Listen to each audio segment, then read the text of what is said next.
In today's video, I'm going to teach you how to delete Microsoft Copilot account.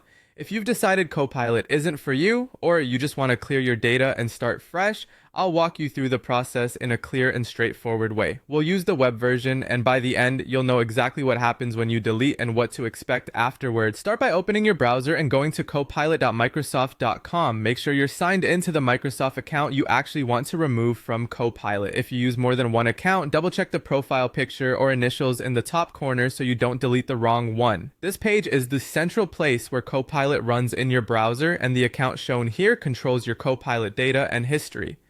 Next, click the profile icon at the top right and open your profile. This takes you to the area where your Copilot preferences and account-specific settings live.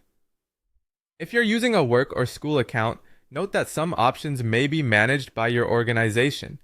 That can affect what you see or whether certain buttons are available, but the general process is the same. Inside your profile, look for the option labeled Delete Account. This refers to your Copilot account and associated data, not your entire Microsoft account. Clicking this begins the removal process for your Copilot presence, which typically includes chat history, custom settings, and preferences. Before you proceed, consider whether there's anything you want to copy or save from recent conversations, because deleting removes that history and it usually can't be restored.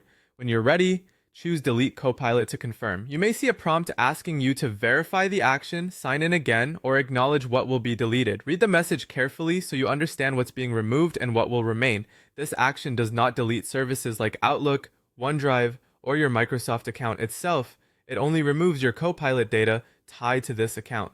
If you're on a managed device or company account, you might also see an informational note about organizational policies. After confirming, the deletion process begins. It can take a short time to complete, and you may be signed out of Copilot in the browser. If you come back to copilot.microsoft.com later and sign in again, Copilot will treat it like a new start and create a fresh profile for that account. That's it. Quick, clean, and controlled. Thanks for watching. If this helped, feel free to revisit any part of the process before you commit and make sure you're on the correct account before you click delete.